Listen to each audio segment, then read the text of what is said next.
ओम श्री साईनाथाय नमः। Good morning, Sai morning. आइए शुरू करते हैं आज का एक नया दिन, बाबा का आशीर्वाद लेकर, बाबा के श्री चरणों में बैठकर अपने मन की बात कहकर और उनसे विनती, अरदास और प्रार्थना करते हुए एक नए दिन की शुरुआत करते हैं। क्योंकि आपकी दुनिया में कोई सुने या ना सुने, पर आपके बाबा, आपके साईं आपकी हर बात को सुनते हैं। कोई आपकी परवाह करने वाला हो या ना हो, एक बार दिल से उन्हें कह दो ना कि बाबा हम तुम्हारे और तुम हमारे, बस वो उसी दिन से आपके हो जाते हैं और आपके पल पल की खबर रखते हैं। आप पर कुछ भी अच्छा करना होता है, आपके लिए कुछ सही करना होता है, तो वो सबसे पहले उस काम को करते हैं। वो कभी भी देरी नहीं करते, अपने भक्त के भविष्य को लेकर बहुत चिंतित रहते हैं हमेशा। और जो चीज़ उनके भक्त के लिए अच्छी नहीं होती उसे वो अभी से दूर कर देते हैं। वो भले ही उनके भक्त को कितनी ही प्यारी क्यों ना हो, लेकिन फिर साईं उसे करीब नहीं आने देते, क्योंकि वो नहीं चाहते कि उनके भक्त को भविष्य में किसी भी प्रकार की कोई चिंता सताए या फिर उनका भक्त कभी किसी मुश्किल में आए। कल की मुश्किल को टालने के लिए बाबा आज मुश्किल में डाल देते हैं, लेकिन मुश्किल को आने नहीं देते। अब ये समझना ये भक्त के ऊपर है कि वो इस बात को किस प्रकार लेते हैं, क्योंकि बाबा का काम है आपकी फ़िक्र करना और आपके लिए वो करना जो अच्छा है। क्योंकि जब भी हम सुबह उठते हैं, जैसे आज उठे हैं आप, आज का एग्ज़ाम्पल ले लो, आप क्या प्रार्थना करते हो कि हे प्रभु खुश रखना, हेल्दी रखना, हैप्पी रखना और बस वो करना जो मेरे लिए सही हो, यही कहते हो ना मालिक को। तो फिर उनका तो फ़र्ज़ बनता है कि वो वही करें जो आपके लिए सही हो, क्योंकि आपने तो मांगा ही वही है उनसे। अब उस सही करने के लिए कुछ ना कुछ तो गलत होता है ना। वो कहते हैं ना, कुछ पाने के लिए कुछ खोना पड़ता है। तो हर वक्त पाया ही पाया जाए ये ज़रूरी तो नहीं। अगर कुछ बड़ा चाहिए तो समय लगता है, समय जाता है, मेहनत लगती है, तब जाकर कहीं कामयाबी को आप हासिल कर पाते हो। तो उसमें संघर्ष लगता है, आप अपना वक्त देते हो। बैठे बैठे तो किसी को कुछ नहीं मिलता ना, मेहनत करनी पड़ती है। तो बस वही चीज़ है, जब कुछ लाइफ में अच्छा होता है तो उसके लिए कड़ी मेहनत करनी पड़ती है। अपने जो आज के सुख को छोड़कर हम भविष्य के सुख को अगर चाहते हैं तो आज का सुख ध्यान में नहीं देना चाहिए। तब जाकर उस सुख को आप प्राप्त करोगे जो आपका लंबे समय तक चलेगा। इसीलिए मेरा कहने का जो तात्पर्य है वो यही है कि शिकायत मत किया करो, आप बस मेहनत करो, आप बस वो करो जो जिसके लिए आप बड़ा चाहते हो। कुछ लाइफ में कुछ भी चाहते हो ना, तो उसके लिए कुछ ना कुछ तो समय लगेगा, मेहनत लगेगी। लेकिन हाँ, आपकी मेहनत कभी व्यर्थ नहीं जाएगी, क्योंकि उसकी निगरानी हमारे साईनाथ जो कर रहे हैं। इसलिए अपने आप को भी हौसला दीजिए, अपने परिवारजनों को भी हौसला दीजिए, अपने बच्चों को भी हौसला दीजिए और अपने माता पिता को भी हौसला दीजिए कि चिंता ना करिए, चिंतन करिए। यदि एक बार आपने अपनी ज़िंदगी की डोर उस मालिक के हाथ में छोड़ दी है ना, तो फिर अपने आप अपने ऊपर मत लीजिए कि मैं ये करूँगा, वो कह दो सब वो करेगा। आपने करनी है मेहनत, बस बिना ये सोचे कि फल कब मिलेगा। मेहनत, खूब सारी मेहनत। इसलिए नहीं कि आपको भगवान से चाहिए, इसलिए क्योंकि आप कुछ पाना चाहते हो, आप कुछ करना चाहते हो और अपने शरीर को मेहनत में लगाए रखना कोई बुरी बात नहीं है। जितनी मेहनत करो उतना ही कम, क्योंकि अच्छा होता है अपने आप को बिज़ी रखना। खाली बैठता है ना इंसान तो तरह तरह की बातें उसके दिमाग में आती हैं, ना जाने क्या क्या सोचने लग जाता है। जो होता नहीं है कई बार वहाँ तक दिमाग चला जाता है, अरे ऐसा होगा तो क्या होगा, अरे वो होगा तो देखा जाएगा, अभी तो नहीं हुआ ना, क्यों इतना टेंशन लेते हो, किस बात की फ़िक्र करते हो। वो फिक्र करो कि आपको बाबा को मनाना कैसे है। इतने दिन भर के काम के बाद भी आपको वो 5-10 मिनट निकालने कहाँ से हैं जो आप बाबा को दोगे।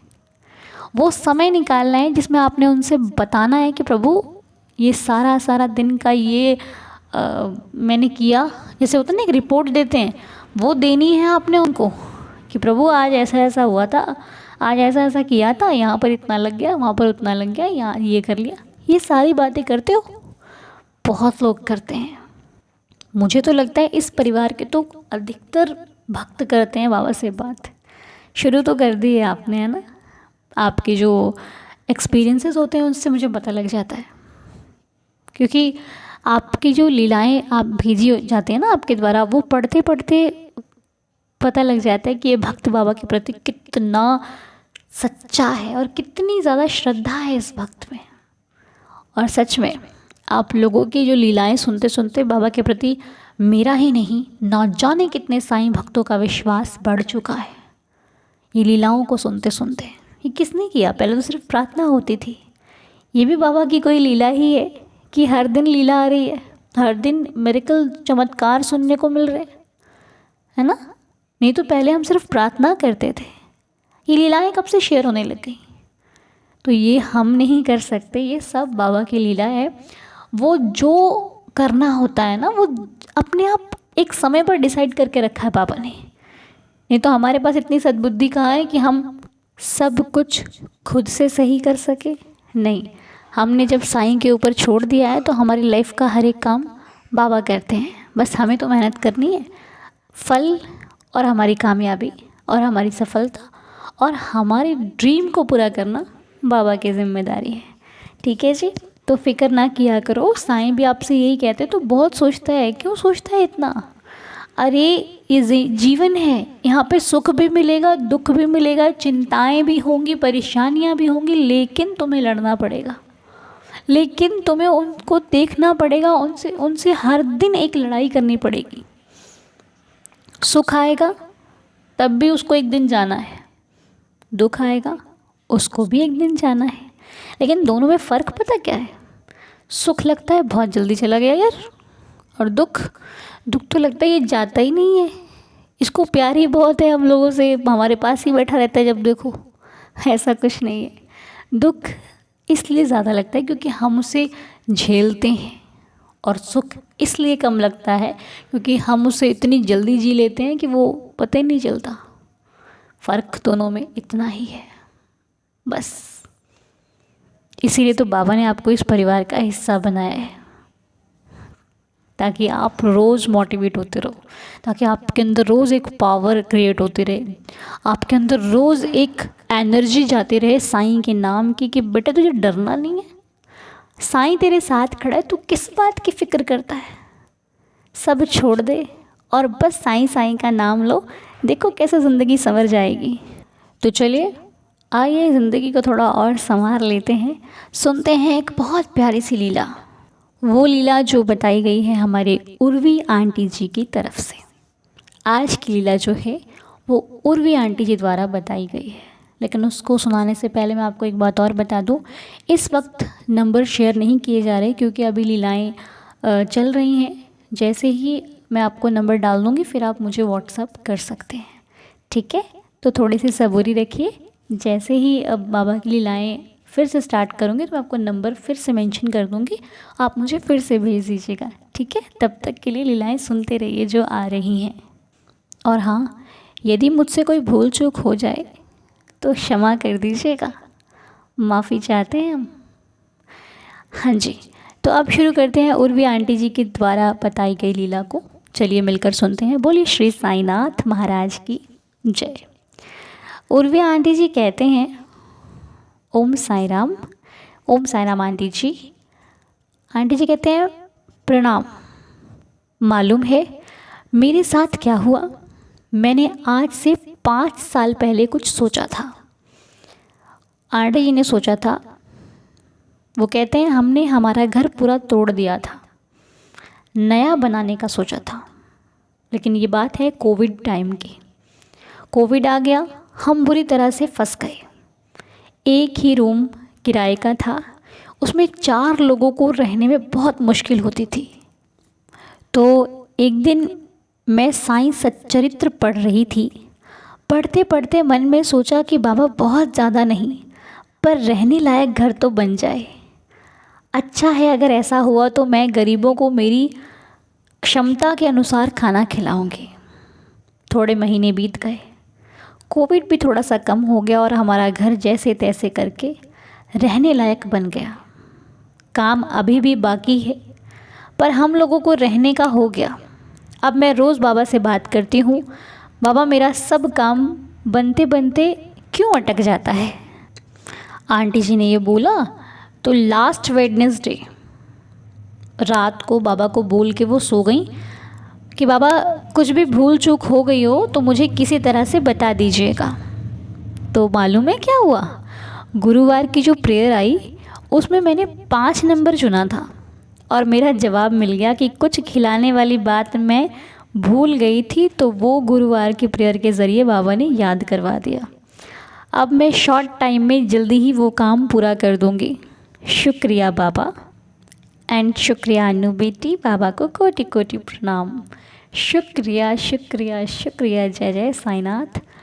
शुक्रिया। और वे आंटी जी का जो एक्सपीरियंस है मुझे लगता है आप सबको समझ में तो आ ही गया होगा, फिर भी मैं एक बार छोटे शब्दों में क्लियर कर देती हूँ आपको।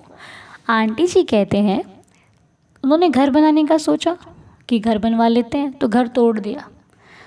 अब टाइम ऐसा आ गया कि घर बन नहीं सकता था, तो उन्होंने बाबा से प्रार्थना की कि प्रभु थोड़ा ही बनवा देते, रहने लायक तो हो जाता, कम से कम रहने लायक बन तो जाता।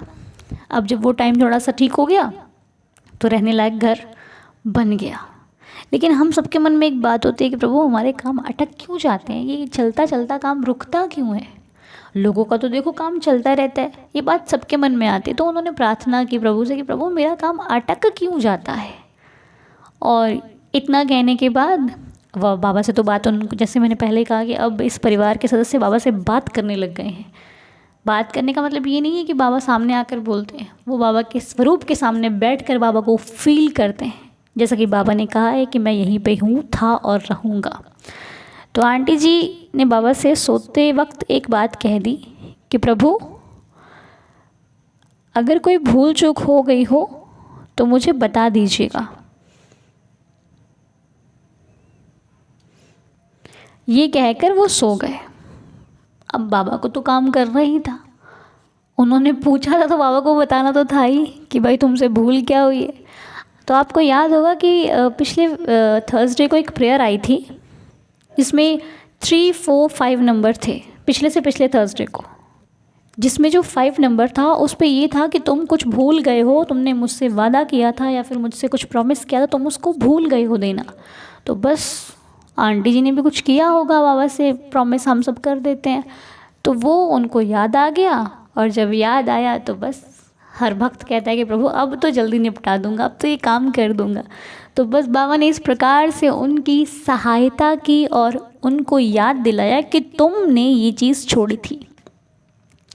तो बस सुझाव भी यहीं, समस्याएं भी यहीं और मेरा साईं भी यहीं है। आप कह के तो देखो, कौन कहता है साईं नहीं सुनते। आपको कहना नहीं आता, आपको बताना नहीं आता, आपको प्यार जताना नहीं आता, इसीलिए आप कहते हो कि बाबा नहीं सुनते। हम जैसे भक्तों से पूछो, हमारी तो दुनिया में कोई सुनता ही नहीं है जितनी मेरा साईं सुनता है। हम तो पागल हैं अपने बाबा के पीछे कि बाबा ही मेरे हैं, बाबा ही सुनते हैं, बाबा ही कहते हैं, बाबा ही करते हैं।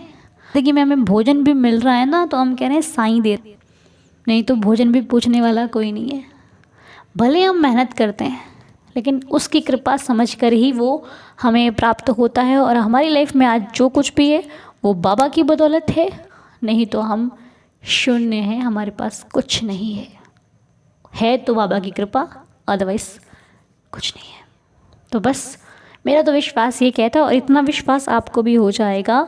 इस परिवार को आपने चुना है, बाबा ने चुना है आपको, हम सबको चुना है इस परिवार के लिए, तो विश्वास तो एक एक दिन करके बढ़ रहा है। मानो ना मानो, कल जितना छोटा सा विश्वास था ना, आज विश्वास बड़ा हो गया है, अब धीरे धीरे वो बड़ा हो रहा है। तो बस चिंता ना कीजिए, सुख ही सुख है थोड़े से दुख के बाद। तो बस आप तो ब्रेव हो, आप डरने वाले थोड़ी हो, आप तो मेहनत करके अपने साईं को रिझाने वालों भक्तों में से हो। तो चलिए आइए मिलकर पढ़ते हैं श्री साईं बाबा के 11 वचन। उम्मीद करती हूँ कि आपको लीला बहुत बहुत बहुत समझ में आई है और प्यारी सी लीला लगी है। उर्वी आंटी जी, आपका बहुत बहुत शुक्रिया। और आंटी, मैं आपके लिए प्रेयर करती हूँ कि आपका घर बहुत जल्द सा एक ऐसा घर बन जाए। आपके जो अटके हुए काम है ना, ये देखना कैसे एक ही सेकंड में सब निपट जाएंगे। फिक्र नहीं करना आप, ठीक है। आपका ये पूरा परिवार आपके लिए प्रार्थना करेगा और साईं तो बैठे ही हैं आपके पास। कोई काम नहीं रुकेगा आंटी जी, आपका कोई काम नहीं रुकेगा। तो चलिए, आप हमेशा रहें, हैप्पी रहें, खुश रहिए, मुस्कुराते रहिए और ऐसे हम पर अपना आशीर्वाद बनाए रखिए और साईं जी का आशीर्वाद आप पर सदैव बना रहे। मेरी श्री साईं चरणों में ये प्रार्थना के साथ आइए 11 वचन मिलकर पढ़ते हैं। जो शिरडी में आएगा आप पद दूर भगाएगा, चढ़े समाधि की सीढ़ी पर, पैर तले दुख की पीढ़ी पर, त्याग शरीर चला जाऊंगा, भक्त हेतु दौड़ा आऊंगा, मन में रखना दृढ़ विश्वास, करे समाधि पूरी आस, मुझे सदा जीवित ही जानो, अनुभव करो सत्य पहचानो, मेरी शरण आ खाली जाए, हो तो कोई मुझे बताए, जैसा भाव रहा जिस जन का, वैसा रूप हुआ मेरे मन का, भार तुम्हारा मुझ पर होगा, वचन ना मेरा झूठा होगा, असहायता लो भरपूर, जो मांगा वो नहीं है दूर, मुझ में लीन वचन मन काया, उसका ऋण ना कभी चुकाया, धन्य धन्य वह भक्त अनन्य, मेरी शरण तज जिसे ना अन्य, अनंत कोटि ब्रह्मांड नायक, राजाधिराज योगीराज श्री सच्चिदानंद सद्गुरु श्री साईनाथ महाराज की जय। बाबा की कृपा से सभी का भला हो, सभी के घर में खुशियाँ सुख समृद्धि का वास हो, साईं जी की कृपा हर घर पर बरसती रहे, सभी पर बरसती रहे। आप सब खुश रहिए, मुस्कुराते रहिए और प्रार्थना सुनते रहिए और शेयर करते रहिए। जय साईं राम, जय जय साईं राम।